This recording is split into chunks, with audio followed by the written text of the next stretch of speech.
conhecer os cuidados essenciais referentes à alimentação, higiene pessoal, educação, cultura, recreação e lazer, voltados para o desenvolvimento das atividades escolares, cuidados essenciais, educação infantil, aspectos históricos e legais. Considerando o ponto de vista histórico, a educação da criança sempre esteve sob a responsabilidade exclusiva da família durante séculos, uma vez que era no convívio com os adultos e outras crianças que ela participativa das tradições e aprendia as normas e regras da sua cultura.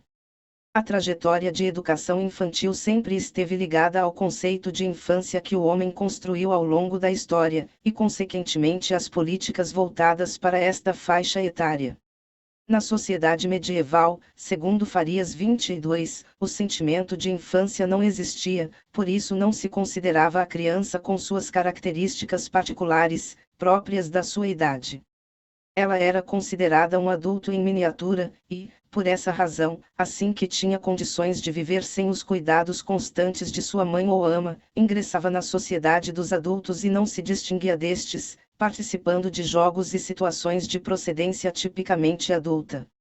Até o século XVII, as condições gerais de higiene e saúde eram precárias e certamente a mortalidade infantil era muito grande, por causa da fragilidade das crianças pequenas. A partir do século XVII, houve uma mudança considerável no modo de ver a criança. Esta deixou de ser misturada aos adultos e de aprender a vida, diretamente, mediante o contato com eles. Anteriormente via-se a criança como um ser primitivo, irracional, não pensante. Atribuía-se a ela modos de pensar e sentimentos anteriores à lógica e aos bons costumes. Era preciso educá-la para desenvolver nela o caráter e a razão. Na realidade, não podendo compreendê-las naquilo que as caracterizavam, instituiu-se um padrão adulto para estabelecer julgamentos, ao invés de entender e aceitar as diferenças e semelhanças das crianças, a originalidade do seu pensamento. Pensava-se nelas como páginas em branco a serem preenchidas, preparadas para a vida adulta. Tratava-se de despertar na criança a responsabilidade do adulto, o sentido de sua dignidade. A criança era menos oposta ao adulto, do que preparada para a vida adulta. Essa preparação se fazia em etapas e exigia-se cuidados. Esta foi a concepção da educação, que trilhou no século XIX. O fato é que durante um longo período de tempo as instituições infantis brasileiras organizavam seu espaço e sua rotina diária em função de ideias de assistência, de custódia e de higiene da criança. A década de 1980 passou por um momento de ampliação do debate a respeito das funções das instituições infantis para a sociedade moderna, que teve início com os movimentos populares dos anos 1970. A partir desse período, as instituições passaram a ser pensadas e reivindicadas como lugar de educação e cuidados coletivos das crianças de 0 a 6 anos. É necessário considerar que todo o avanço histórico, cultural e político é uma conquista decorrente de dura e árdua luta do povo. A creche não foi um benefício concedido gratuitamente ao povo brasileiro.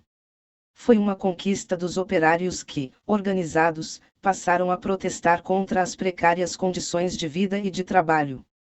Os empresários, procurando enfraquecer os movimentos dos trabalhadores, começaram a conceder algumas creches e escolas maternais para os filhos deles.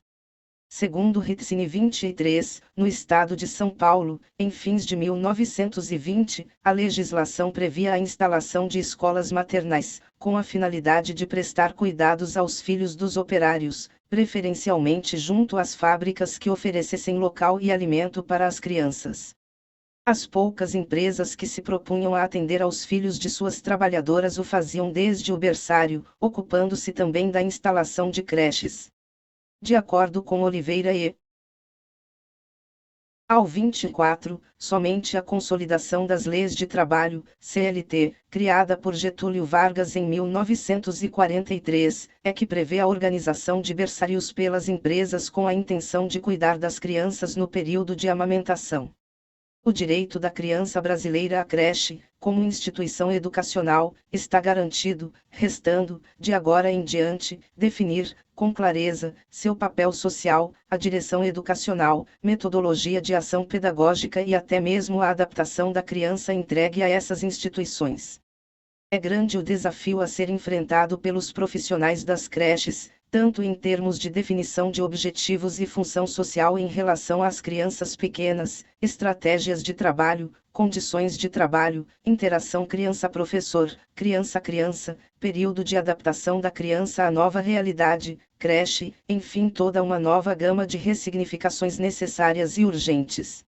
2.5 Educação infantil. Na nova LDB, a expressão educação infantil e sua concepção com primeira etapa da educação básica está agora na Lei Maior da Educação do país, a Lei de Diretrizes e Bases da Educação Nacional, LDB, sancionada em 20 de dezembro de 1996. Se o direito de 0 a 5 anos à educação em creches e pré-escolas já estava assegurado na Constituição de 1988 e reafirmado no Estatuto da Criança e do Adolescente de 1990, a tradução deste direito em diretrizes e normas, no âmbito da educação nacional, representa um marco histórico de grande importância para a educação infantil em nosso país. A inserção da educação infantil na educação básica, como sua primeira etapa, é o reconhecimento de que a educação começa nos primeiros anos de vida e é essencial para o cumprimento de sua finalidade, afirmada no art. 22 da lei. A educação básica tem por finalidade desenvolver o educando, assegurar-lhe a formação comum indispensável para o exercício da cidadania e fornecer-lhes meios para progredir no trabalho e nos estudos posteriores.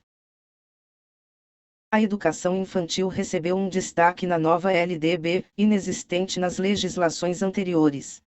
É tratada na seção 2ª, do capítulo 2º, da Educação Básica, nos seguintes termos, art. 29. A educação infantil, primeira etapa da educação básica, tem como finalidade o desenvolvimento integral da criança de até 5 anos, em seus aspectos físico, psicológico, intelectual e social, complementando a ação da família e da comunidade. Art. 30.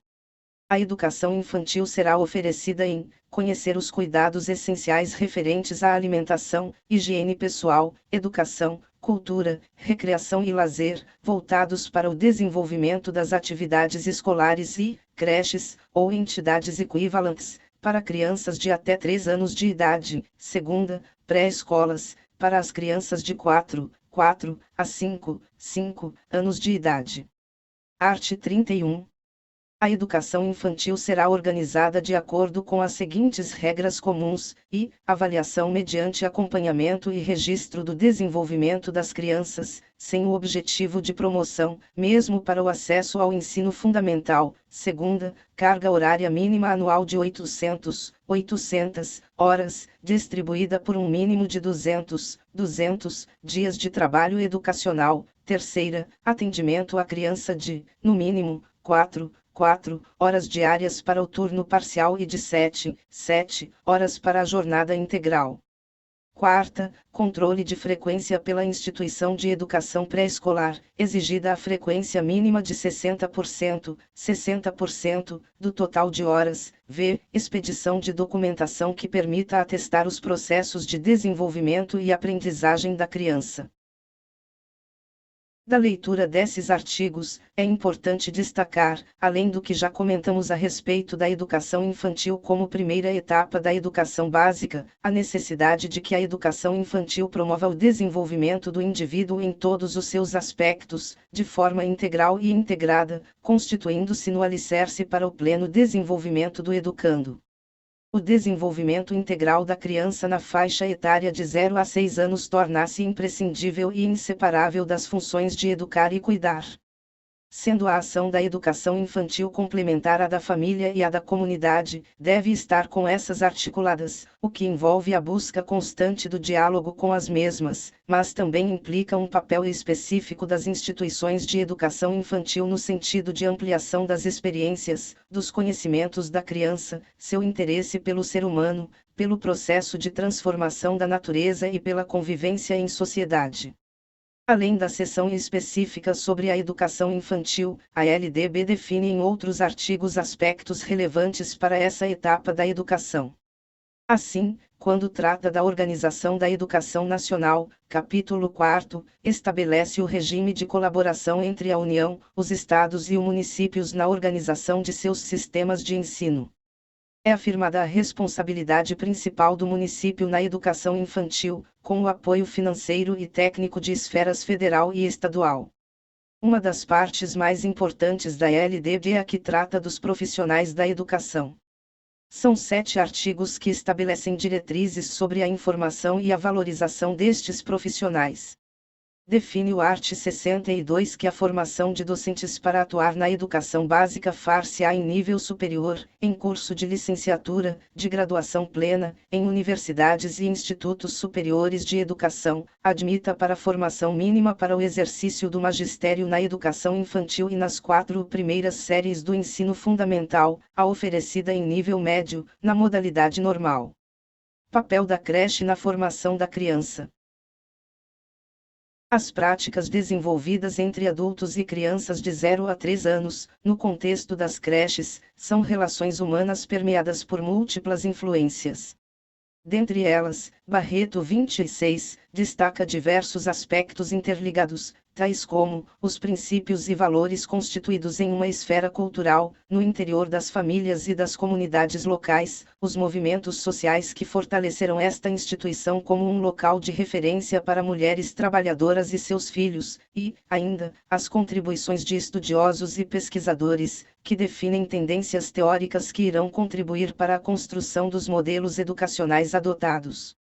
Como decorrência desta determinação diversa, definem-se diferentes funções para as creches no contexto da sociedade brasileira, como recurso que beneficia a mãe trabalhadora, ou como instrumento social para prevenir o fracasso escolar das crianças mais pobres, ou ainda como uma instância educativa, que contribuiria para uma sociedade mais justa e um exercício de cidadania em prol da população infantil.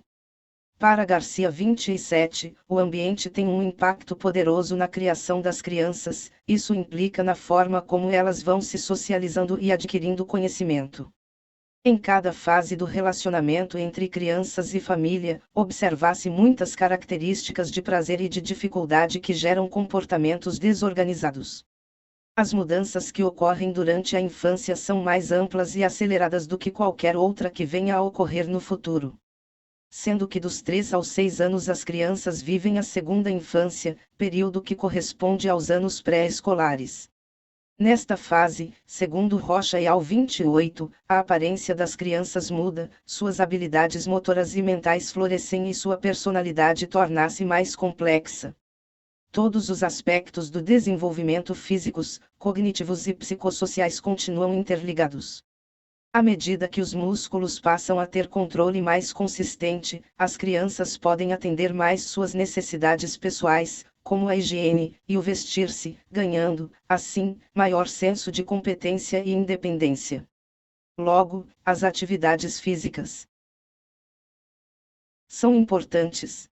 A creche, além de desenvolver processos educativos, também precisa oferecer alimentação equilibrada tanto quantitativa como qualitativamente, proporcionando educação alimentar e nutricional às crianças, amenizando as situações de insegurança alimentar e promovendo o desenvolvimento e o crescimento infantil.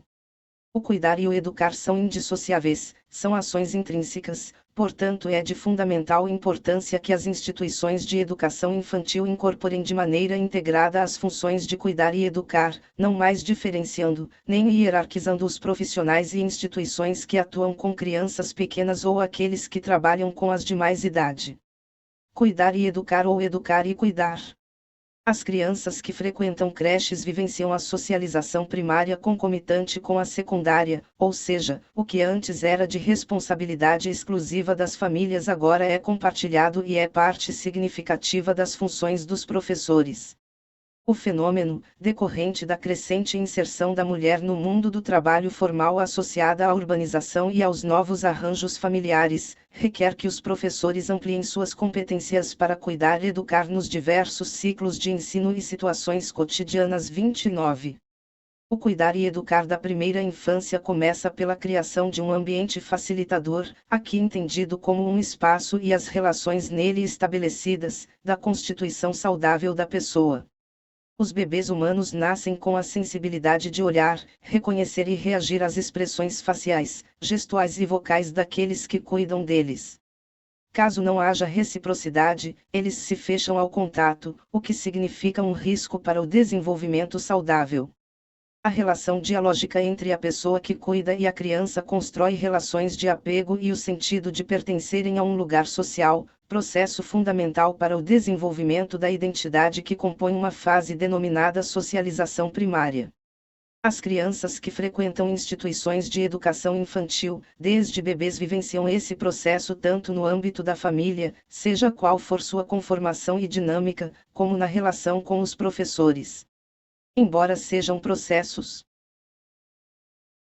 concomitantes, toda criança, por mais nova que seja, ao começar a frequentar a creche, traz consigo uma pré-história, nome, sobrenome, classe social, ocupação e escolaridade dos pais, composição e dinâmica familiar, valores e crenças, histórico de saúde da família, que associada às vivências no processo de gestação, nascimento, primeiros cuidados, a torna um ser único, com desejos, necessidades, ritmos, habilidades e potenciais de desenvolvimento peculiares.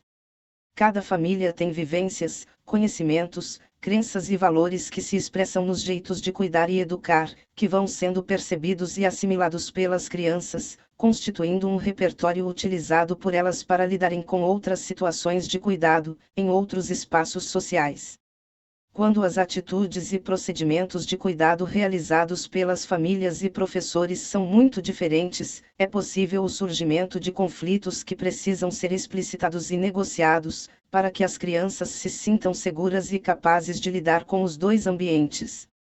Muitos professores podem confirmar, como exemplo da prática vivenciada em creches públicas e privadas, que algumas crianças têm dificuldade para aceitar a solicitação do professor para retirar o calçado e participar de brincadeiras com água ou areia e resistem porque suas mães recomendam que não fiquem descalças para não se resfriarem, ou não brinquem com areia porque o médico disse que poderia causar doenças. Outras famílias orientam suas crianças a não darem descarga no vaso sanitário todas as vezes que fazem xixi, para economizarem água em suas casas, conflitando com as orientações recebidas nas unidades educacionais. Nestas situações, os professores precisam ouvir as crianças e famílias, compreenderem a lógica que orienta suas preocupações, recomendações e práticas de cuidados, para que possam negociar e adequar as dinâmicas e diretrizes no contexto educacional. A forma como o professor identifica a necessidade de troca de fralda ou de uso do sanitário, por uma criança de seu grupo e cuida dela, contribui para que ela aprenda aos poucos a identificar e nomear as próprias sensações corporais, possibilita que ela construa a representação mental de seu corpo, que aprenda rituais e regras sociais para a convivência coletiva, como a que determina que eliminemos cocô e xixi em um lugar determinado, longe daquele que nos alimentamos ou brincamos e, um pouco mais tarde, que as meninas usem sanitários diferentes de meninos. As sensações corporais, como as que nos informam que estamos com vontade de ir ao banheiro ou com fome, ou cansados, são uma importante linguagem que comunica que precisamos parar a atividade do momento para recuperar o bem-estar, como ir ao sanitário, tomar água, alimentar-se ou descansar. As crianças, por meio da mediação do adulto, aprendem a identificar e nomear estas sensações e também como realizar os procedimentos para recuperar o bem-estar físico e mental alterado por elas. Pautados na organização da rotina da creche, aprendem que o dia tem um ritmo marcado pelas variações de temperatura e claridade, próprios do amanhecer, entardecer, anoitecer, mas, também pelos rituais culturais de chegada e partida do domicílio e da creche, de início e término das brincadeiras, ou trabalho, das refeições e momentos de relaxamento e descanso, alternados com rituais de cuidados com o próprio corpo, lavar as mãos antes das refeições, sentar-se para comer, alimentar-se de boca fechada para não engasgar, limpar os dentes após as refeições, retirar o sapato para dormir, brincar ao sol ou à sombra. As crianças aprendem a cuidar de si ao serem cuidadas. o crescimento físico e a maturação neurológica associados às interações e às oportunidades oferecidas pelo ambiente possibilitam o desenvolvimento de habilidades, para que o bebê adquira autonomia para mudar de postura e se locomover. Após vivenciar e observar o adulto cuidando dela e de outras crianças e tornarem-se mais independentes, elas começam a imitá-lo, e a criar novas formas de agir e realizar os procedimentos. Cuidam de bonecas, cozinham, oferecem papinha, mamadeira, às vezes, o peito, como a mãe fazia ou faz com ela. Trocam fraldas, banham, acalantam, colocam no berço para dormir, ajustam a voz semelhante ao que os adultos fazem ao conversar com os bebês, dividem as tarefas. Com base no conceito de Escola Promotora da Saúde da Organização Mundial da Saúde e considerando a faixa etária atendida em creches e pré-escolas, é preciso refletir nos indicadores que contribuem para o crescimento e desenvolvimento saudável nesses espaços e, ao mesmo tempo, constituem modelos para as crianças aprenderem e incorporarem estilos e modos de vida saudáveis. Para isso, é necessário que o professor, apoiado pelo gestor e pelo coordenador de sua unidade educacional, compartilhe os cuidados com as famílias, ouça suas demandas, registre as recomendações relativas à saúde da criança que requeira observação ou cuidados especiais, durante o período em que está sob seus cuidados, interaja com as crianças, identifique e atenda às necessidades delas de conforto, bem-estar e proteção, de acordo com as potencialidades do desenvolvimento infantil e contexto de cada grupo, sem tolher sua participação, as brincadeiras e em outras situações de aprendizagem, auxilie e ensine as crianças a cuidar de si, organize ambientes adequados ao processo de desenvolvimento das crianças de forma que a autonomia seja construída sem risco à integridade física e psíquica, acompanhe e registre o processo de desenvolvimento infantil e reflita com a coordenadora em conjunto com os profissionais de saúde do serviço local, sobre as crianças que apresentem alguma dificuldade de aprendizagem ou de interação com as demais crianças ou com os adultos, procurando meios de ajudá-las em suas necessidades específicas, alimente os bebês, atenda às necessidades nutricionais, afetivas e de aprendizagens de novos peladas e consistências, com base nas recomendações para o processo de desmame e nas normas de higiene para ambientes coletivos, acolha as mães dos lactentes e ofereça condições, para que elas conciliem aleitamento e trabalho e sigam regras de higiene para ambientes coletivos, organize as refeições em ambiente higiênico, seguro, confortável, belo e que possibilite autonomia, socialização e boa nutrição a todos os grupos etários, ajude as crianças que recusam alimentos ou que apresentem dificuldades para se alimentar sozinhas, disponibilize água potável e utensílios limpos individualizados para que as crianças possam beber água quando desejarem e sejam incentivadas a fazê-lo durante todo o dia, organize a rotina contemplando o banho de sol até às 10 horas e após às 15 horas, a considerar o clima de cada região, sobretudo dos bebês que dependem dos adultos para transportá-los para o solário, estando atenta ao acesso das crianças e oferta de água para a hidratação e a proteção contra a exposição solar excessiva, esteja atento ao conforto da criança, ensinando-a a adequar o vestuário e calçados às brincadeiras, atividades e clima, mantenha as salas ventiladas e alterne atividades em espaços internos e externos, evitando confinamento, esteja atento às recomendações sanitárias e legais relativas ao espaço versus número de crianças, troque as fraldas, ensine as crianças a usar o vaso sanitário e a fazer a higiene pessoal com atitudes acolhedoras, com respeito às peculiaridades do processo de aprendizagem e desenvolvimento de cada criança, empregando precauções padronizadas para evitar transmissão de doenças e acidentes, registre e ofereça a medicação oral e tópica prescrita pelo médico ou os cuidados especiais orientados por profissionais de saúde e que não possam ser interrompidos durante o período em que a criança permanece na instituição educativa, observe, identifique, informe e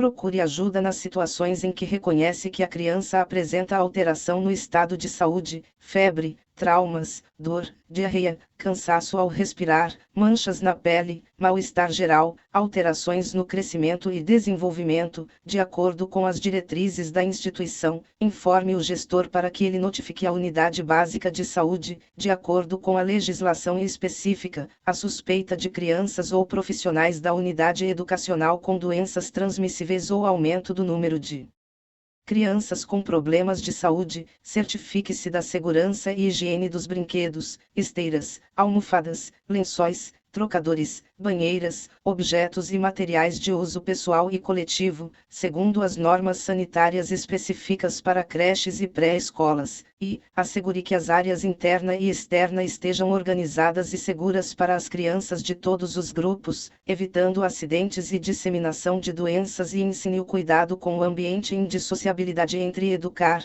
cuidar e brincar. A reivindicação pela articulação da educação e do cuidado na educação infantil caracteriza-se como um processo histórico que visou garantir, enquanto afirmação conceitual, um lugar para além da guarda e assistência social. A intenção foi demarcar o caráter educativo, legalmente legitimado pela Constituição de 1988, a qual consolidou a importância social e política da educação infantil ao determinar o caráter educativo das instituições voltadas para a atenção às crianças de 0 a 6 anos e 11 meses 30. No momento em que a educação infantil passou a ser considerada a primeira etapa da educação básica, integrando-as aos sistemas, através da UDBEM de 1996, foi necessário interrogar e pensar sua especificidade. Para demarcar sua identidade, seu lugar nas políticas públicas e na educação básica brasileira, e para retirar a creche da assistência social e a pré-escola da preparação para o ensino fundamental, foi necessário sublinhar e insistir na indissociabilidade do educar/cuidar, enquanto estratégia política para aproximá-los, redimensionando a educação da infância. A recorrente presença desse binômio na educação infantil, ao longo dos últimos 20 anos, promoveu tanto a consolidação de algumas concepções, quanto constituiu disputas e também problematizações. Podemos apontar alguns consensos em relação à indissociabilidade da expressão educar/cuidar. Em primeiro lugar, o ato de cuidar ultrapassa processos ligados à proteção e ao atendimento das necessidades físicas de alimentação, repouso, higiene, conforto e prevenção da dor.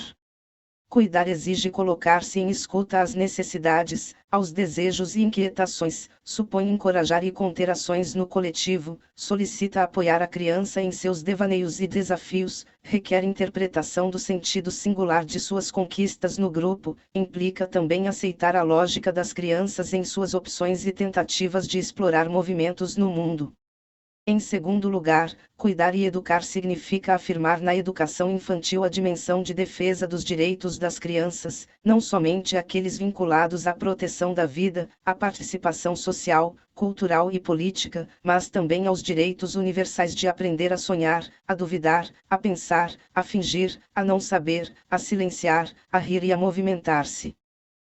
Finalmente, o ato de educar nega propostas educacionais que optam por estabelecer currículos prontos e estereotipados, visando apenas resultados acadêmicos,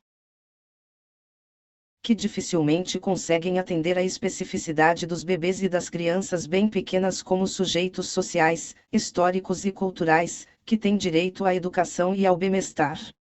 Porém, os consensos apontam também para algumas críticas ao uso do binômio educar e cuidar.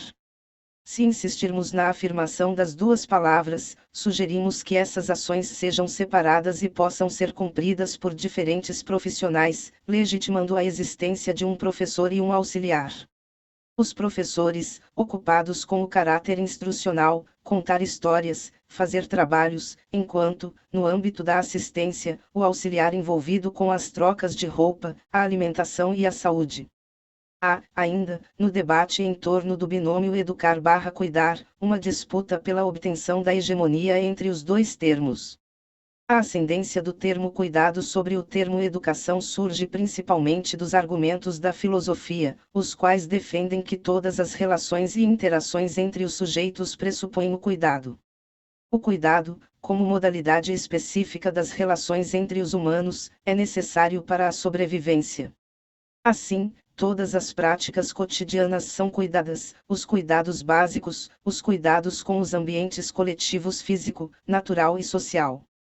Por outro lado, alguns autores afirmam que os processos educacionais sempre implicam a dimensão do cuidado.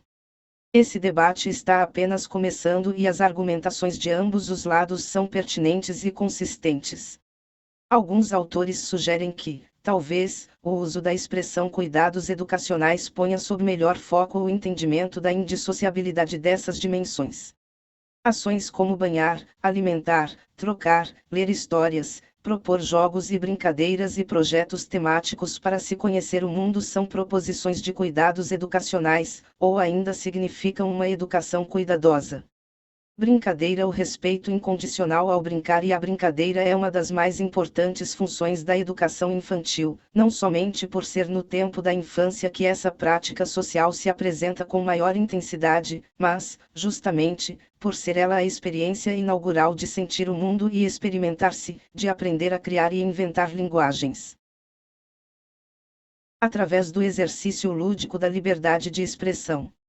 Assim, não se trata apenas de um domínio da criança, mas de uma expressão cultural que especifica o humano. São as primeiras experiências de cuidado corporal que desencadeiam os processos de criação do campo da confiança.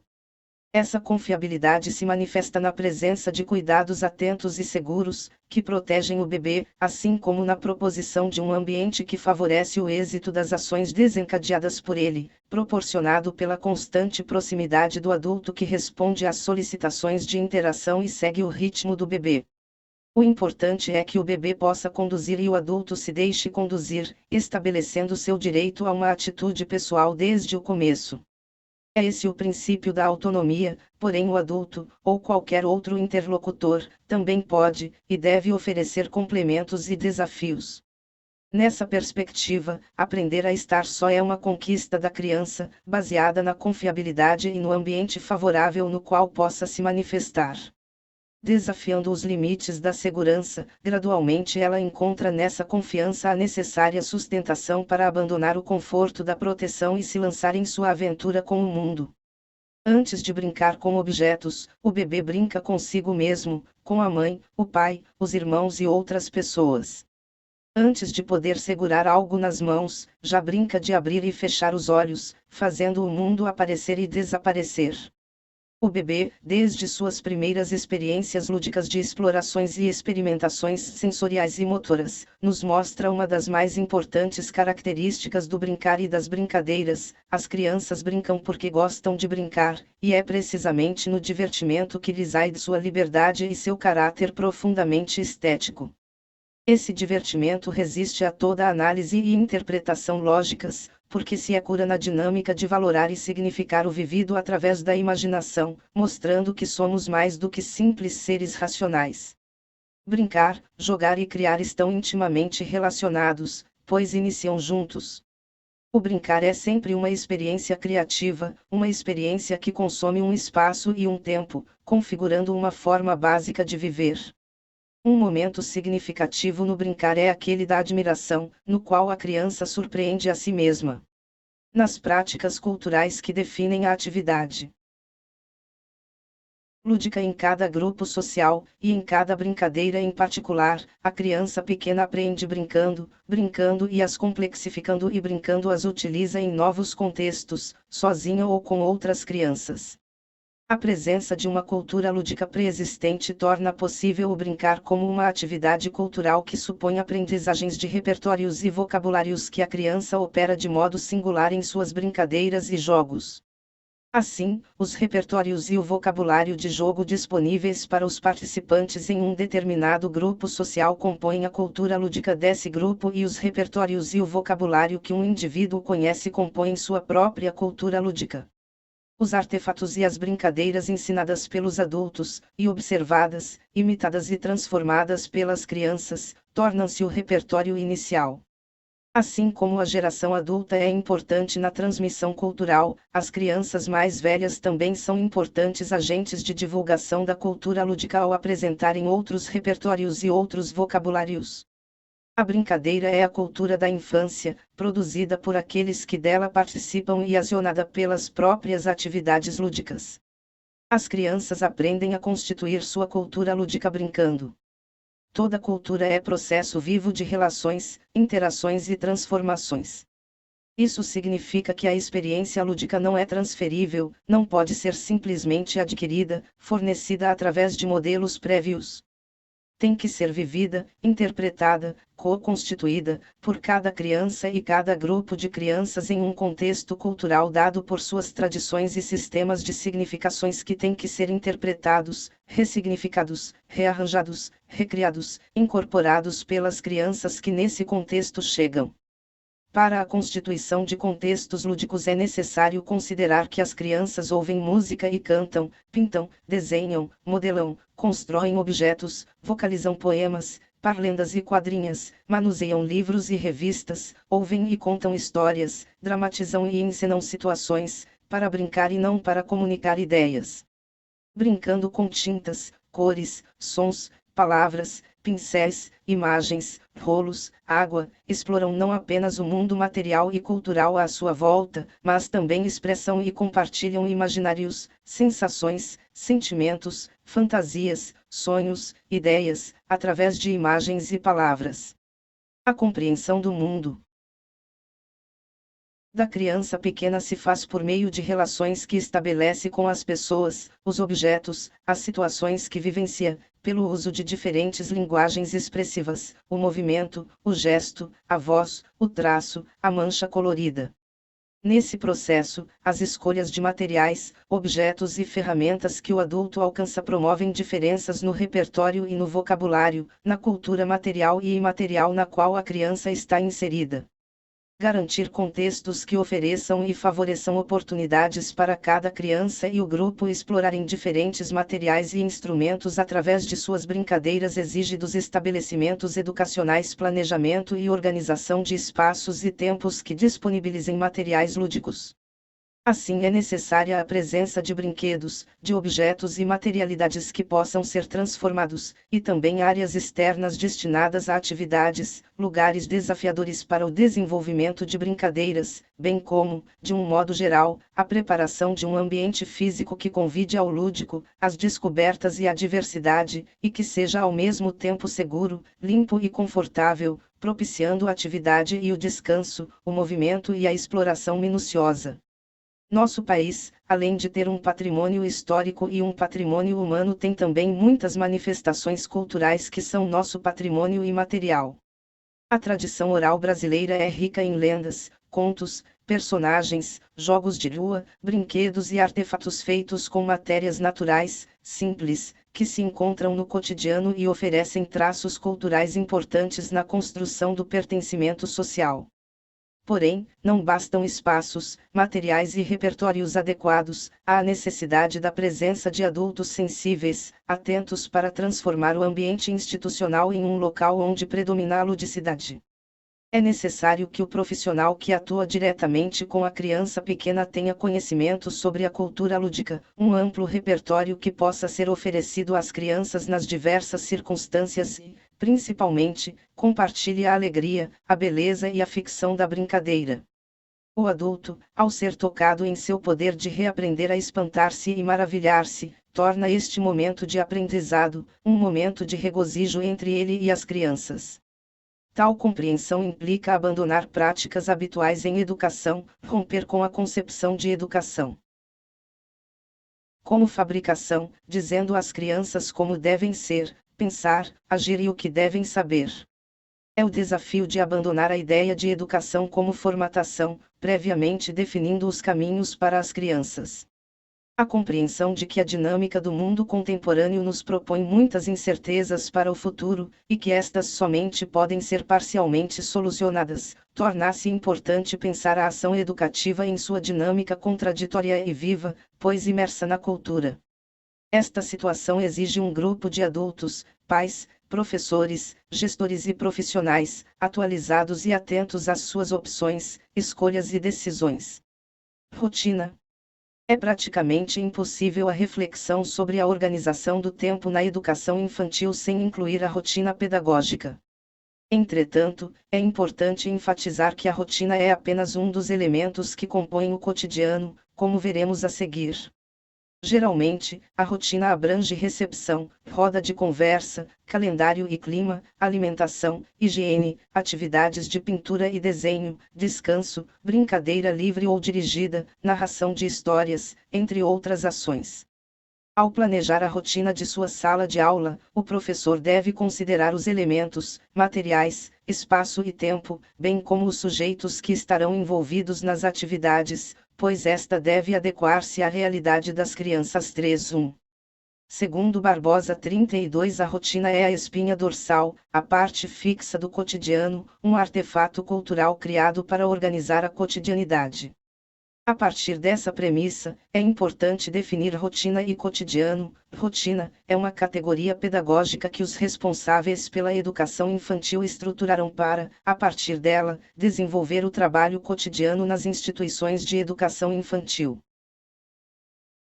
A importância das rotinas na educação infantil provém da possibilidade de constituir uma visão própria como concretização paradigmática de uma concepção de educação e de cuidado. Barbosa.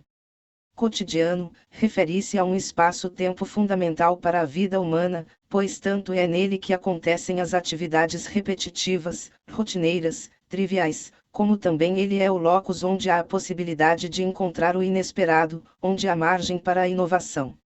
José Machado Paz afirma que não se pode reduzir o cotidiano ao rotineiro, ao repetitivo e ao ahistórico, pois o cotidiano é o cruzamento de múltiplas dialéticas entre o rotineiro e o acontecimento. Barbosa. Bem elaborada, a rotina é o caminho para evitar a atividade pela atividade, os rituais repetitivos, a reprodução de regras, os fazeres automáticos. Para tanto, é fundamental que a rotina seja dinâmica, flexível, surpreendente. Barbosa aponta que a rotina inflexível e desinteressante pode vir a ser uma tecnologia de alienação, se não forem levados em consideração o ritmo, a participação, a relação com o mundo, a realização, a fruição, a liberdade, a consciência, a imaginação e as diversas formas de sociabilidade dos sujeitos nela envolvidos. A rotina é uma forma de organizar o coletivo infantil diário e, concomitantemente, espelha o projeto político-pedagógico da instituição. A rotina é capaz de apresentar quais as concepções de educação, de criança e de infância se materializam no cotidiano escolar. Com o estabelecimento de objetivos claros e coerentes, a rotina promove aprendizagens significativas, desenvolve a autonomia e a identidade, propicia o movimento corporal, a estimulação dos sentidos, a sensação de segurança e confiança, o suprimento das necessidades biológicas, alimentação, higiene e repouso. Isto porque a rotina contém elementos que podem, ou não, proporcionar o bem-estar e o desenvolvimento cognitivo, afetivo, social, biológico. De acordo com o Referencial Curricular Nacional para a Educação Infantil, 1998, a rotina deve adequar-se às necessidades infantis e não o inverso. Ao observar e documentar uma rotina, diária ou semanal, por exemplo, algumas reflexões emergem, como as atividades são distribuídas ao longo do dia e da semana. Com que frequência, em que momento e por quanto tempo as crianças brincam. Quanto do dia é dedicado à leitura de histórias, inclusive para os bebês. A duração e a regularidade das atividades têm assegurado a aquisição das aprendizagens planejadas. A criança passa muito tempo esperando entre uma e outra atividade. Como é organizado o horário das refeições? Onde são feitas? E os momentos dedicados ao cuidado físico, são previstos e efetivados com que frequência e envolvem quais materiais? Como o horário diário de atividades poderia ser aperfeiçoado, em favor de uma melhor aprendizagem? Há espaço para o imprevisto, o incidental, a imaginação, o fortuito. As crianças são ouvidas e cooperam na seleção e organização das atividades da rotina. Como as interações adulto/criança e criança/criança são contempladas na organização dos tempos, materiais e ambientes. No caso da jornada em tempo integral, no período da manhã devem ser incluídos momentos ativos e colmos, dando prioridade às atividades cognitivas. As crianças, depois de uma noite de sono, estão mais descansadas para ampliar sua capacidade de concentração e interesse em atividades que envolvem a resolução de problemas. É interessante, também, incluir atividades físicas no período da manhã, observando o tempo e a intensidade de calor e sol ou frio. Já o período da tarde, em uma jornada de tempo integral, geralmente acaba por concentrar atividades como sono ou repouso, refeições, banho, ou seja, as práticas sociais. O que não significa que as interações com a natureza e a sociedade, as linguagens oral e escrita, digital, matemática, corporal, artística e o cuidado consigo e com o outro não estejam presentes por meio de atividades planejadas para surpreender e motivar em uma sequência temporal que corre o risco da monotonia ou da linha de montagem. Nas jornadas de tempo parcial, por serem mais curtas, as práticas sociais aparecem com menor frequência, ainda que também estejam presentes. As linguagens, as interações com a natureza e a sociedade e o cuidado consigo e com o outro são geralmente o foco do trabalho pedagógico. Também é essencial abrir espaço e reservar tempo para as brincadeiras, sejam livres, sejam dirigidas. Não se pode ignorar o fato de que muitas das ações da rotina estão pautadas nas relações de trabalho do mundo adulto. Os horários de lanche, almoço, limpeza das salas, funcionamento da cozinha, as atividades das crianças estão sintonizadas de acordo com a produtividade, a organização e a eficácia que estão implicadas em uma organização capitalista. Por vezes, as crianças querem ou propõem outros elementos que transgridam as formalidades da rotina, das jornadas integrais ou parciais, dos momentos instituídos pelos profissionais, sejam no sono, na alimentação, na higiene, na hora da atividade, nas brincadeiras, entre outros. A partir da observação, é possível detectar como as crianças vivem o cotidiano da instituição. Esses sinais das crianças ajudam a apontar possibilidades que não se limitam às rotinas formalizadas e dão subsídios para trazer à tona a valorização da infância em suas relações e práticas. Os profissionais, em muitos momentos, percebem no contato diário com as crianças que entre elas coexistem necessidades e ritmos diferentes. Mostram-se preocupados em não conseguir atender essa diversidade para que as crianças possam vivenciá-la. Oscilam entre cumprir a tarefa que é ordenar e impor a sincronia e, ao mesmo tempo, abrir espaço para deixar aparecerem as individualidades, a simultaneidade, a desordem. Batista 33. Desta forma, vivem cotidianamente um dilema, que é o de respeitar e partilhar a individualidade, a heterogeneidade, os diferentes modos de ser criança ou seguir a rotina estabelecida, cuja tendência é a uniformização, a homogeneidade, a rigidez que por vezes permeia as práticas educativas. Assim, o grande desafio dos profissionais que atuam na educação infantil é o de preconizar novas formas de intervenção, distinta do modelo de educação fundamental e, consequentemente, com sentido educativo próprio. Batista. Cresce a relevância do planejamento cuidadoso, flexível, reflexivo que minimiza o perigo da rotina cair na rotina, no pior sentido da expressão, ser monótona, impessoal, sem graça, vazia, sem sentido para as crianças e até para os profissionais. Para tanto, conflito e tensão são elementos que estarão presentes e contrapõem-se a uma prática pedagógica idealizada. Como diz a poeta Elisa Lucinda, o enredo a gente sempre e todo dia tece, o destino aí acontece. O campo de aprendizagens que as crianças podem realizar na educação infantil é muito grande. As situações cotidianas criadas nas creches e pré-escolas podem ampliar as possibilidades das crianças viverem a infância e aprenderem a conviver, brincar e desenvolver projetos em grupo, expressar-se, comunicar-se, criar e reconhecer novas linguagens, ouvir e recontar histórias lidas, ter iniciativa para escolher uma atividade, buscar soluções para problemas e conflitos, ouvir poemas, conversar sobre o crescimento de algumas plantas que são por elas cuidadas, colecionar objetos, participar de Brincadeiras de roda, brincar de faz de conta, de casinha ou de ir à venda, calcular quantas balas há em uma vasilha para distribuí-las pelas crianças presentes, aprender a arremessar uma bola em um cesto, cuidar de sua higiene e de sua organização pessoal, cuidar dos colegas que necessitam de ajuda e do ambiente, compreender suas emoções e sua forma de reagir às situações, construir as primeiras hipóteses, por exemplo, sobre o uso da linguagem escrita, e formular um sentido de si mesmas. Oliveira 34. O que caracteriza uma instituição de educação infantil, que se diferencia de outros de locais de convivências, sejam públicos ou privados, é justamente a intencionalidade do projeto educativo, a especificidade da escola como agência que promove as aprendizagens. Ferreira 35. Dica: sempre devemos considerar, na montagem das salas de educação infantil, os diferentes conhecimentos e linguagens que compõem o currículo, entre eles a leitura, escrita, matemática, artes, música, ciências sociais e naturais, corpo e movimento. Ter material adequado, intencionalmente selecionado para as atividades, contribui significativamente para o aprendizado. É importante também ter os nomes das crianças em destaque, como na latinha de lápis de cor ou giz de cera, assim como o varal de alfabeto, a tabela numérica e o calendário, e sempre, ao longo do ano, utilizar os materiais produzidos pelas próprias crianças para colorir e significar o espaço da sala de aula.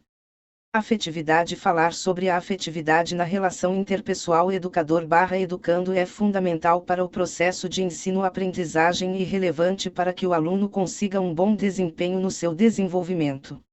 No dicionário Aurélio, a afetividade é definida como um conjunto de fenômenos psíquicos que manifestam sentimentos e paixões, acompanhados sempre da impressão de dor, insatisfação, de agrado ou desagrado, de alegria ou de tristeza. Ferreira 36.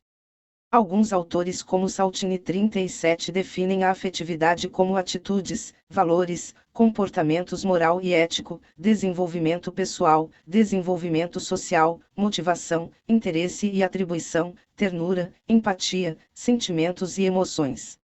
Diante das definições citadas, podemos verificar que a afetividade pode ser demonstrada por meio de manifestações que envolvem emoções, sentimentos e paixões da vida afetiva. Faz-se necessário, então, que os professores propiciem um clima de cordialidade e respeito mútuo, para que, desta forma, os alunos tenham autoestima e obtenham resultado positivo no aspecto cognitivo na escola e fora dela. 34 Oliveira, ZDMRD. O currículo na educação infantil, o que propõe as novas diretrizes nacionais. E Seminário Nacional, Currículo em Movimento, Perspectivas Atuais, 2010, Belo Horizonte. Anais do Seminário Nacional, Currículo em Movimento. Perspectivas Atuais. Belo Horizonte, Universidade Federal de Minas Gerais, 2010. 35 Ferreira, GS Conteúdos na Educação Infantil, Tensões Contemporâneas. Dissertação de mestrado. UFRGS, 2012. Acredita-se que, ainda hoje, muitos educadores não percebem a importância da afetividade em sua prática pedagógica, levando em consideração somente a transmissão de conteúdos.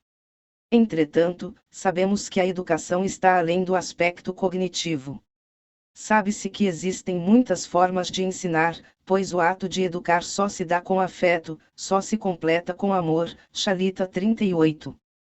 Assim, o interesse em pesquisar sobre o tema da afetividade surgiu diante da relação de minhas filhas com algumas professoras. Nos anos iniciais do ensino fundamental, muitas vezes percebi a falta de interesse e de prazer delas ao frequentarem as aulas, e também por intermédio das aulas de estágio supervisionado que realizei, quando percebi a falta de motivação dos alunos em sala de aula. Desse modo, um professor, ao estar em seu ambiente de trabalho, deve conhecer suas funções e levar em consideração a importância de ser simpático, sensível e amigo de seus alunos. Motivando-os assim, com certeza os conduzirá a vencer obstáculos e desafios além de avançar em suas curiosidades. Portanto, um professor deverá não só passar conhecimentos, mas também conseguir despertar interesses e a atenção das crianças. Para isso acontecer, é preciso que o educador pense em algo que estimule e facilite a aprendizagem. Conforme Ribeiro, os alunos aprendem melhor quando são estimulados pelos professores a construir seu próprio conhecimento, portanto, lembre-se: aprender é adquirir novas formas de ação, é evoluir. Dessa forma, a importância de se trabalhar a afetividade reside no fato de que a escola deve ser um espaço onde se constroem relações humanas, mesmo sabendo que tem sua função apenas de ensinar conteúdos e de ajudar na formação de cidadãos. É importante que a instituição se preocupe com o tema da afetividade para que, assim, a relação entre mestre e aprendiz aconteça em um ambiente de harmonia, e para que a aprendizagem, desse modo, possa fluir com mais facilidade, pensando-se que o desenvolvimento do aluno e a interação com os pais e professores podem facilitar no processo de ensino-aprendizagem. Neste sentido, Dantas, Lataille e Oliveira afirmam: o desenvolvimento da inteligência permite, sem dúvida, que a motivação possa ser despertada por um número cada vez maior de objetos ou situações. Todavia, ao longo desse desenvolvimento, o princípio básico permanece o mesmo: a afetividade é a mola propulsora das ações, e razão está ao seu serviço.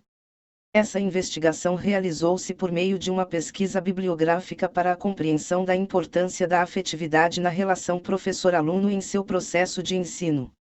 Além do mais, foi elaborado um questionário com 5 questões objetivas, aplicado a 10 educadores de uma escola, da rede pública de ensino de Patos de Minas.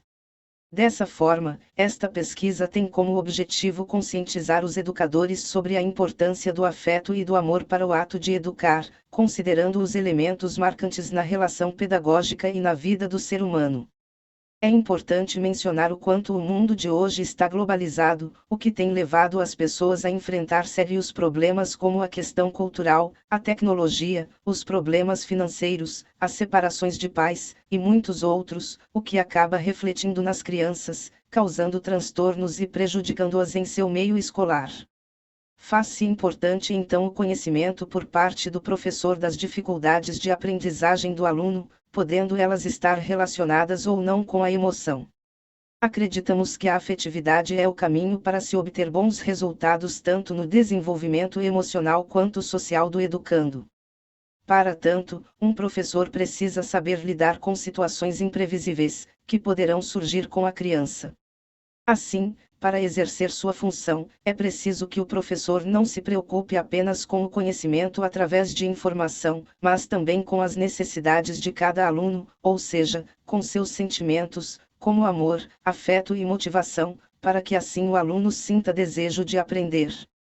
Um professor que faz a experiência de ser acolhido, na sua integridade, com o que é como ser humano, dará novo brilho ao seu campo de atuação. 39. Para Valon 40, o desenvolvimento da pessoa é uma construção progressiva em que se sucedem fases com predominância alternadamente afetiva e cognitiva. Cada fase tem um colorido próprio, uma unidade solidária, que é dada pelo predomínio de um tipo de atividade. Portanto, a maneira que cada um sente suas emoções é extremamente pessoal, e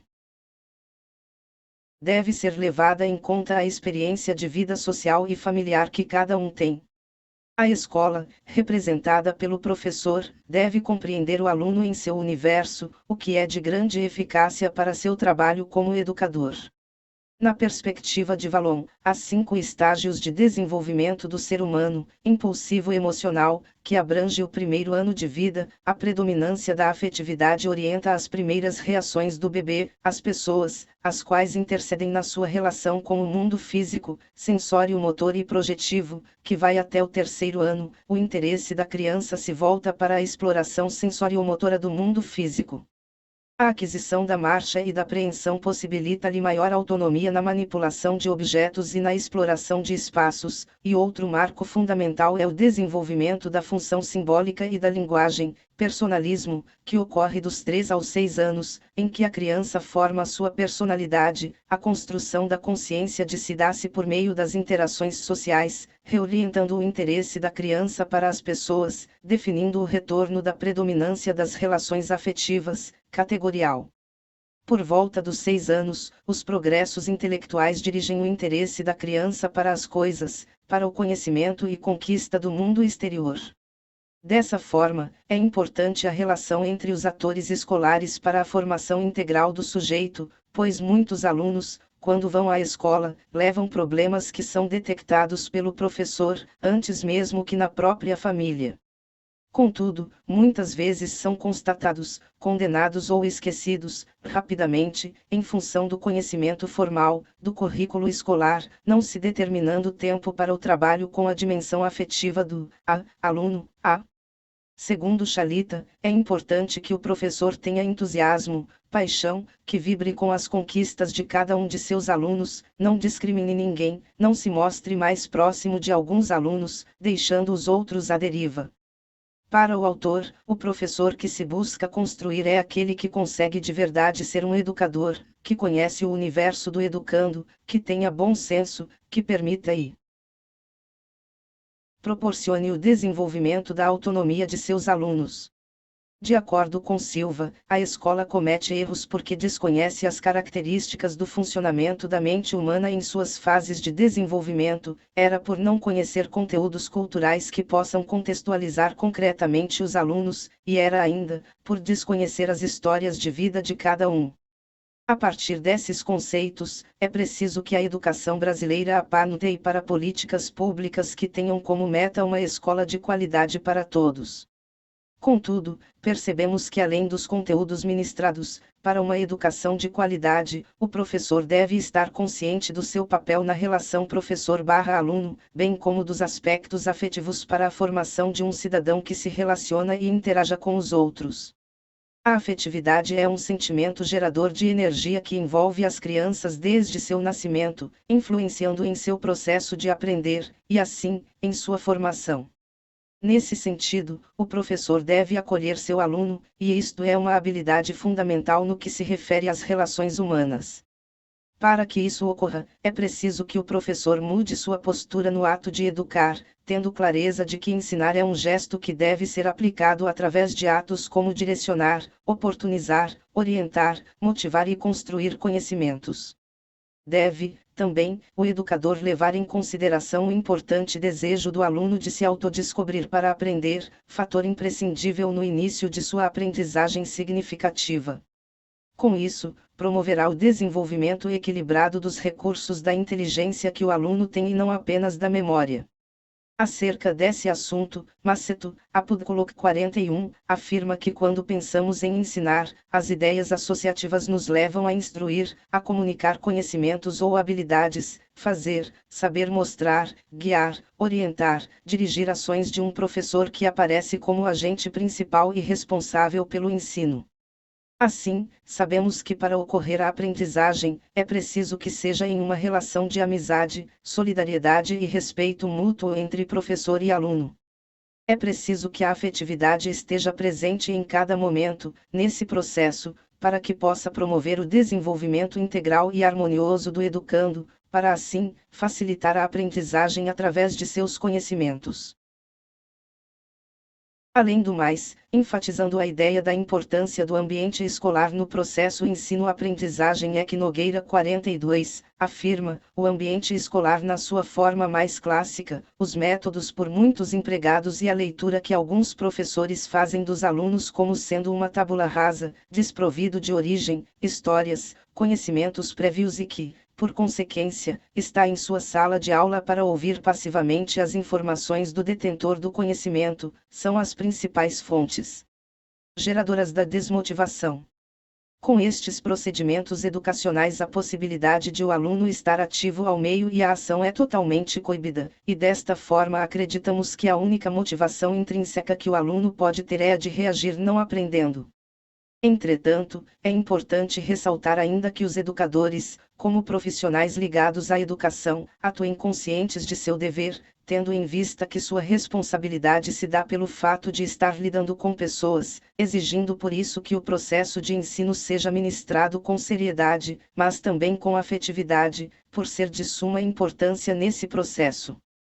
Para Freire 43, ensinar é uma tarefa profissional que, no entanto, exige amorosidade, criatividade e competências O processo de ensinar, que implica o de educar e vice-versa, envolve a paixão do conhecer que nos insere numa busca prazerosa, ainda que nada fácil. Lidamos com gente, com criança, adolescentes ou adultos. Participamos de sua formação. Ajudamos-las ou prejudicamos nessa busca. A afetividade é um aspecto no qual se inserem grandes manifestações que devem ser praticadas em todo lugar. No cotidiano escolar, espaço onde a criança fica a maior parte de seu tempo com o professor, na maioria das vezes muitos conflitos acontecem, levando tanto o educador quanto o aluno a desajustes emocionais, como raiva, medo, desespero, angústia, insegurança. Portanto, as emoções dos alunos devem ser observadas com mais atenção. Por isso, toda criança, assim como o adulto, necessita interagir mais fortemente um com o outro. Deste modo, é importante entre os seres humanos uma troca de afetividade que traz grandes benefícios às pessoas, bem como contribui para que as relações interpessoais aconteçam de modo harmonioso. Vallon afirma que, nas interações marcadas pela elevação da temperatura emocional, cabe ao professor tomar a iniciativa de encontrar meios para reduzi-las, invertendo a direção de forças que usualmente se configura, ao invés de se deixar contagiar pelo descontrole emocional das crianças, deve procurar contagiá-las com sua racionalidade. Neste viés, a escola, por ser um meio social onde se constroem diferentes relações, deve propor atividades que promovam oportunidades aos alunos de questionar, fazer opções, relatar seus sentimentos positivos ou negativos. Cabe ao professor, em seu âmbito de trabalho, propiciar ao educando situações em que ele participe ativamente das atividades e, assim, elaborar conceitos, construir valores para que possa aperfeiçoá-los a partir de seus próprios conhecimentos. Assim, por meio do diálogo do professor com o aluno, a escola será mais atuante e mais significativa na vida da criança. É preciso também, neste momento, que a atitude do educador seja bastante equilibrada, sem autoritarismo, mas sem o professor perca sua autoridade de professor. Para Silva 44, para achar o meio termo entre essas posições, o professor deverá lembrar-se de que seu papel é transformar outra pessoa, mas sem moldá-la à sua própria imagem, ter atitudes acolhedoras, respeitar o aluno, estar atento ao esforço dele e cultivar sua confiança, relacionar-se com cada um e ao mesmo tempo com toda a turma, ser hábil na escolha e apresentação de atividade e envolver-se no trabalho junto com a classe, criar estratégias indiretas de controle, ter boas expectativas em relação à turma toda, discutir com os colegas, com o orientador e com a própria classe, desde que isso não piore as coisas, os conflitos que você tem com a turma. Desta forma, devemos ressaltar que, no processo da relação entre sujeitos, é fundamental a busca do conhecimento, e isso só será alcançado se houver um processo em que haja interação entre professor, ensino, e aluno, aprendizado, que tem como objetivo produzir mudanças. Segundo, Rogers, Apud Ribeiro 45, mudar o foco do ensino para a facilitação da aprendizagem, ou seja, não se preocupar tanto com as coisas que o aluno deve aprender ou com aquilo que vai ser ensinado, mas sim com o como, porque e quando aprendem os alunos, como se ouve e se sente a aprendizagem, e quais as suas consequências sobre a vida do aluno. De acordo com o autor, também o professor deve buscar identificar, nos fatores implicados em cada situação, aqueles que agem como combustíveis para o agravamento da crise, tendo em vista a suscetibilidade das manifestações emocionais às reações do meio social. Acredita-se que os encaminhamentos de professor, se adequados, podem influir decisivamente sobre a redução dos efeitos desagregadores da emoção. Contudo, muito se tem discutido hoje sobre a superficialidade das relações humanas na vida social, em que as pessoas têm cada vez mais deixado seus sentimentos de lado. O mundo hoje está dominado pelo jogo de interesses, pelo consumismo, pela luta pela sobrevivência, entre outros que têm contribuído para uma humanidade em que há falta de afeto. Faz-se necessário, então, que o educador conheça bem seu aluno, no que diz respeito às suas inseguranças, dificuldades, bem como o contexto de vida em que ele se encontra, suas relações familiares, sua relação com os colegas, até mesmo com seu professor. Para educar o ser humano é fundamental conhecê-lo profundamente, bem como respeitar seu desenvolvimento, tendo a percepção correta de como esse ser se desenvolve. Mendonça 4:6. Neste sentido, um professor sensato é aquele que tem plena consciência de sua postura dentro da sala de aula, levando em consideração sua relação com o aluno. O educador deve proporcionar um ambiente harmonioso, numa relação de respeito e, assim, o desenvolvimento da criança será melhor em todos os aspectos. Além do mais, é importante também que o profissional na área da educação busque inovar sempre seus conhecimentos a partir dos já adquiridos. Então, o professor na sua prática pedagógica deve realizá-la, observando o aspecto afetivo, deixando seu aluno expor suas ideias, como forma de auxiliar na relação professor-aluno e também em sua aprendizagem. Assim, Saltini 47 diz que a escola deveria também saber que, em função dessas articulações, a relação que o aluno estabelece com o professor é fundamental enquanto elemento energizante do conhecimento. O autor fala também que o hábito de expor o que sentimos afetivamente nos dá condições de operar constantemente o mundo interior das fantasias e dos desejos e, consequentemente, das configurações interiores. Dessa forma, é fundamental que a escola, na figura do educador, esteja consciente da importância do desenvolvimento dos aspectos afetivos e cognitivos da criança para que, assim, seja capaz de detectar se o aluno tem alguma dificuldade no aspecto cognitivo ou mesmo problemas de ordem afetiva. Assim, o professor pode fazer intervenções adequadas. Sob esse enfoque é que o IEL 48 fala que quando surgem problemas de incompreensão geral ou localizada em certa matéria, o professor tem de investigar as causas dessas insuficiências, achando caminhos para preencher as lacunas e ajudar os alunos. Desse modo, podemos perceber que a relação afetiva tem sua relevância na interação interpessoal das pessoas, bem como do professor/aluno. Vygotsky considera a afetividade de suma importância no funcionamento psicológico do ser humano, pois o sentimento pode conduzir à aprendizagem. O professor deve ter então uma conduta que conduza seu aluno a um aprendizado que dê prazer à criança, além de despertar sua imaginação e seu gosto pelo aprender.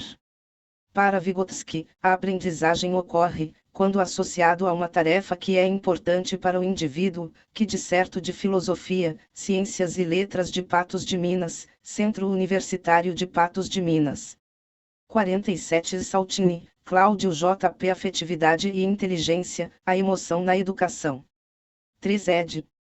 Rio de Janeiro, DPA, 1999. 48 Veio, Pierre.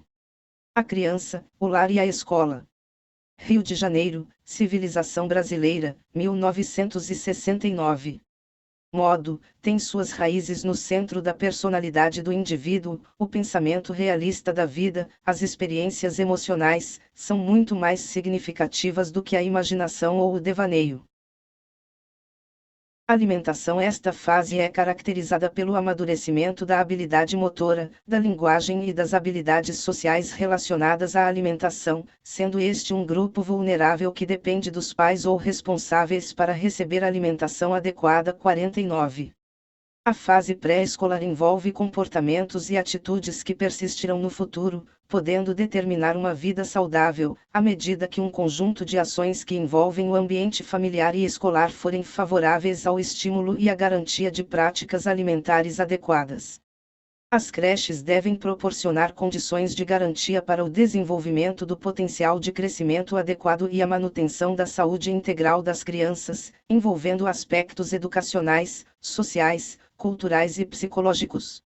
A OMS e o Ministério da Saúde recomendam o aleitamento materno exclusivo por 6 meses e complementar até os 2 anos ou mais. Os benefícios e as vantagens da amamentação devem estimular profissionais da educação e da saúde a utilizarem seus conhecimentos no sentido de promover e apoiar esta prática.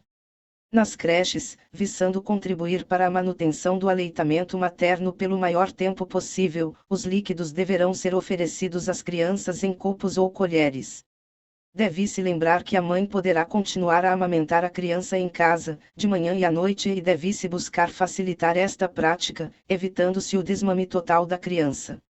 Na impossibilidade do aleitamento materno em tempo integral, como no caso de lactentes frequentadores de creches em período integral a partir dos 4 meses, há necessidade de algumas orientações. A alimentação na creche das crianças de 4 a 12 meses deve constituir-se de, menores de 4 meses, apenas alimentação láctea, dos 4 aos 8 meses, leite, papa de frutas e papa salgada, após completar 8 meses, leite, fruta in natura, papa salgada ou a refeição oferecida às demais crianças, após completar 12 meses, leite com frutas, pão, cereal ou tubérculos, frutas, refeição normal oferecida às demais crianças da creche. Após os 6 meses de idade, a criança amamentada deve receber alimentos, priorizando a inclusão de cereais, tubérculos, carnes e leguminosas, e após completar 7 meses de vida, respeitando-se a evolução da criança, deve-se priorizar alimentos como arroz, feijão, carne, legumes, verduras e frutas. O mel não deve ser oferecido para crianças menores de 1 ano pelo risco de contaminação. Entre os 6 e os 12 meses de vida, a criança necessita se adaptar aos novos alimentos, cujos sabores, texturas e consistências são muito diferentes do leite materno. Os profissionais vinculados à elaboração e administração das refeições das crianças devem ser capacitados quanto ao preparo e conhecimento adequados relativo às técnicas corretas e seguras de elaboração dos alimentos/refeições, bem como o número e horário das mesmas. Existem creches onde as crianças permanecem em período integral e por isso, devem receber o lanche da manhã, almoço, lanche da tarde e jantar. O conjunto destas refeições deve atender, no mínimo, 70% das necessidades nutricionais diárias das crianças. Existem crianças que permanecem na creche somente meio período. As crianças que permanecem pela manhã, recebem o lanche da manhã e o almoço, e as crianças que permanecem à tarde devem receber o lanche da tarde e o jantar, sendo que este conjunto de 2 refeições deve atender, no mínimo, 30% das necessidades nutricionais diárias das crianças. Restrições alimentares. Na alimentação complementar não devem ser oferecidas preparações contendo sal, açúcar e gordura em excesso. Os alimentos devem ser de fácil preparação, adquiridos, armazenados e preparados de forma a não apresentar riscos de contaminação. Devem ser ricos em micronutrientes, em quantidade adequada à idade da criança, sendo que os alimentos consumidos pelos adultos devem ser utilizados e introduzidos gradualmente. Não deve ser oferecido às crianças refrigerantes, sucos industrializados, doces em geral, balas, chocolate, sorvetes, biscoitos recheados, salgadinhos, enlatados, embutidos. Estes alimentos possuem excesso de gordura, açúcar, conservantes ou corantes. E podem comprometer o crescimento e desenvolvimento, promover a carências de vitaminas e minerais, além de aumentarem o risco de doenças como alergias e obesidade. É importante considerar que as práticas alimentares são adquiridas durante toda a vida, destacando-se os primeiros anos como um período muito importante para o estabelecimento de hábitos alimentares que promovam a saúde do indivíduo desde a infância até a idade adulta. A escola, por sua vez, exerce notável influência na formação de crianças e adolescentes, constituindo-se num centro de convivência e ensino-aprendizagem, onde deve haver um envolvimento de toda a comunidade escolar, alunos, professores, funcionários, pais e nutricionista, que participem de forma integrada em estratégias e programas de promoção da alimentação saudável, garantindo assim a qualidade das refeições servidas. Higiene e saúde. O reconhecimento de que as instituições educacionais devem preocupar-se com a saúde e bem-estar das crianças é expresso em vários documentos publicados no país que norteiam as políticas públicas de educação, saúde e justiça social, bem como a literatura especializada. Contudo, o entendimento amplo do que significa essa dimensão e, sobretudo, a organização, as atitudes e os procedimentos necessários para sua efetivação com a participação da criança, ainda são controversos. A importância de considerarmos a promoção da saúde e bem-estar das crianças como uma responsabilidade das instituições educativas em parceria com familiares e serviços de saúde começa pela aceitação do fato de que é impossível cuidar e educar crianças sem influenciar ou ser influenciado pelas práticas sociais relativas à manutenção e recuperação da saúde e bem-estar dos envolvidos neste processo. Mas para que esta influência seja promotora do crescimento e desenvolvimento saudáveis em cada contexto sociocultural, é preciso que os professores e gestores em educação infantil reflitam criticamente sobre as informações que possuem do processo saúde-doença das crianças brasileiras, das diversas e, às vezes, controversas mensagens indiretas e diretas que recebem via mídia, revistas, jornais e outros meios de informação. Desta forma estarão conscientes de que as escolhas individuais e coletivas ao planejarem, organizarem e operarem a rotina cotidiana relativa às atitudes e aos procedimentos dos cuidados, às brincadeiras e atividades educativas, stricto sensus, podem influenciar as práticas culturais de cuidado infantil e a saúde individual e coletiva das crianças e da comunidade onde estão inseridas. A importância da dimensão do trabalho dos professores neste âmbito é que as crianças que convivem no espaço de uma creche ou pré-escola e interagem com os colegas e profissionais da unidade, continuam interagindo diariamente com seus familiares nas comunidades onde residem e com as quais se relacionam. Isto implica reconhecer que todos os aspectos dessa diversidade de relações devem ser considerados, incluindo-se as práticas sociais e as políticas públicas voltadas à prevenção e ao controle dos problemas de saúde prevalentes na comunidade. As instituições de educação infantil que possibilitam que as crianças interajam e tenham acesso a aprendizagens significativas e cuidados profissionais de boa qualidade são possibilidades inegáveis de promoção do desenvolvimento integral e relações sociais saudáveis. Por outro lado, a convivência de bebês e crianças pequenas em ambiente coletivo, associada às vezes, ao desmame precoce, pode aumentar o risco de adquirirem infecções respiratórias, gastrointestinais e outras prevalentes em menores de 5 anos, o que requer cuidados e medidas de controle específicos. Assim, é preciso que os profissionais da educação reconheçam seu papel na promoção de saúde da criança e que os profissionais de saúde ultrapassem o discurso sobre a creche como fator de risco e a reconheçam como rede de apoio efetiva para a infância brasileira. Ao perceber o processo saúde-doença como um estado dinâmico e determinado socialmente, não se justifica o discurso de que na creche e na pré-escola são atendidas apenas crianças saudáveis, pois o limite entre saúde e doença é tênue e relativo, sobretudo em uma fase da vida de maior vulnerabilidade biológica. Isto não significa que as crianças que manifestem eventualmente doenças agudas ou crônicas em crise, não necessitem, às vezes, serem temporariamente afastadas da unidade educacional até que se recuperem e possam conviver em espaço coletivo. Para isto, é preciso definir e descrever critérios e formar professores para identificar as situações e seguir as recomendações técnicas para a inclusão e exclusão temporária daquelas que apresentem alterações no estado de saúde, evitando o afastamento desnecessário ou prolongado que nega o direito de todas as crianças à educação infantil. A dimensão do cuidado, no seu caráter ético, é assim orientada pela perspectiva de promoção da qualidade e sustentabilidade da vida e pelo princípio do direito e da proteção integral da criança. O cuidado, compreendido na sua dimensão necessariamente humana que coloca homens e mulheres em relações de intimidade e afetividade, é característico não apenas da educação infantil, mas de todos os níveis de ensino.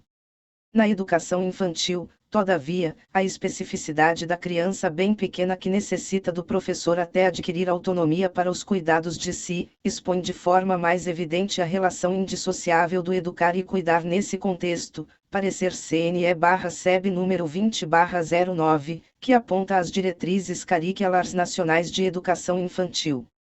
Repouso. Assim como os demais espaços da instituição, o espaço destinado a esta faixa etária deve ser concebido como local voltado para cuidar e educar crianças pequenas, incentivando o seu pleno desenvolvimento. As crianças de 0 a 1 ano, com seus ritmos próprios, necessitam de espaços para engatinhar, rolar, ensaiar os primeiros passos, explorar materiais diversos, observar, brincar, tocar o outro, alimentar-se, tomar banho, repousar, dormir, satisfazendo, assim, suas necessidades essenciais. Recomenda-se que o espaço a elas destinado esteja situado em local silencioso, preservado das áreas de grande movimentação e proporcione conforto térmico e acústico. Espaço destinado ao repouso, contendo berços ou similares onde as crianças possam dormir com conforto e segurança. Recomenda-se que sua área permita o espaçamento de no mínimo 50 centímetros entre os berços para facilitar a circulação dos adultos entre estes. Sugestões para os aspectos construtivos: 50, piso liso, mas não escorregadio e de fácil limpeza, janelas com abertura mínima de 1/5 da área do piso, permitindo a ventilação e a iluminação natural, visibilidade para o ambiente externo, com possibilidade de redução da luminosidade pela utilização de veneziana, ou similar, vedada com telas de proteção contra insetos, quando necessário, portas com visors largas, que possibilitem a integração entre as salas de repouso e de atividades. Facilitando o cuidado com as crianças, paredes pintadas com cores suaves, no caso de iluminação artificial, que seja preferencialmente indireta. Proteção, bem-estar e desenvolvimento da criança. O programa para as creches prevê educação e cuidado de forma integrada visando, acima de tudo, o bem-estar e o desenvolvimento da criança. 5.1. A melhoria da qualidade dos serviços oferecidos nas creches é um objetivo do programa. As creches são localizadas em locais de fácil acesso, cujo entorno não oferece riscos à saúde e segurança. Os projetos de construção e reforma das creches visam, em primeiro lugar, o bem-estar e o desenvolvimento da criança. A política de creche reconhece que os profissionais são elementos-chave para garantir o bem-estar e o desenvolvimento da criança. As creches dispõem de um número de profissionais suficiente para educar e cuidar de crianças pequenas. O programa dá importância à formação profissional prévia e em serviço do pessoal, bem como à supervisão. A formação prévia e em serviço concebe que é função do profissional de creche educar e cuidar de forma integrada. Os profissionais dispõem de conhecimentos sobre desenvolvimento infantil. A política de creche reconhece que os adultos que trabalham com as crianças têm direito a condições favoráveis para seu aperfeiçoamento pessoal, educacional e profissional. A política de creche reconhece a importância da comunicação entre famílias e educadores. A pessoa responsável pelo cuidado diário da criança precisa de ferramentas para identificar e atender necessidades específicas, ou seja, conhecimento suficiente sobre o desenvolvimento humano, sobre a articulação das práticas culturais com procedimentos adequados para ambientes coletivos, sobre os aspectos legais e éticos do processo de cuidar em ambiente educativo. Outro desafio é o equilíbrio entre cuidado individualizado, considerando a dinâmica do tempo e do espaço no coletivo e sua articulação com as brincadeiras e atividades diversificadas que têm objetivos educativos específicos. Este desafio é diário e superado pela constante observação, avaliação e planejamento, ajustando-se os ritmos e reorganizando-se os ambientes. É preciso lembrar que os cuidados com a alimentação, conforto, proteção, quando organizados e operacionalizados no contexto de diversos países, culturas e grupos sociais, podem diferenciar-se na forma como permitem a participação da criança ou o acesso dela aos objetos, alimentos, ambientes, resultando em práticas diversas que influem na forma como ela desenvolve habilidades e constrói conhecimentos e como se mantém mais ou menos dependente dos adultos. Compartilhar cuidados com as famílias implica em acompanhar o processo de crescimento e desenvolvimento infantil, ministrar, observar e registrar a evolução de um resfriado, a aceitação dos alimentos complementares por um lactente que inicia o desmame ou está em processo de adaptação na creche, ministrar medicamentos orais ou aplicar pomadas e cremes para tratamentos que a criança necessite, identificar sinais de mal-estar ou traumas manifestos pelas crianças quando sob seus cuidados, acalmando-as e providenciando os primeiros cuidados, até que sejam encaminhadas ao serviço de saúde e prestar os primeiros cuidados diante de uma emergência, ensinar os cuidados com o corpo para propiciar conforto, segurança e bem-estar. Para isto, o professor precisa contar com o apoio dos gestores e coordenadores que se responsabilizem pelas parcerias com os serviços de saúde locais e programas de formação continuada. É preciso refletir com os gestores de cada região do país, envolvendo as secretarias de saúde e educação, a viabilidade de cada creche e pré-escola ter o suporte técnico de um enfermeiro e, quando necessário, de outros profissionais de saúde, para compartilhar a formação e supervisão dos professores. Questões 01. UFPR, Prefeitura de Curitiba/PR, docência e, em um grupo de berçário, uma das professoras convida os bebês, que estão envolvidos em situações diversificadas pela sala na companhia das demais professoras, para trocar a fralda. Todo o processo, desde o momento de retirada do bebê da sala para o trocador, é mediado pela fala da professora, que pede licença para pegar o bebê e trocá-lo, que enuncia cada ação que desenvolve de forma antecipada e procura atribuir sentido às expressões e manifestações corporais dos bebês, expressando por palavras a sua interpretação. Todo esse processo de comunicação da professora com o bebê é importante porque, no primeiro ano de vida, o bebê utiliza a linguagem não verbal, ou seja, as emoções e intenções são expressas pelo corpo e interpretadas pelo adulto. O agir do bebê é estimulado pelo adulto, que lhe dando uma resposta.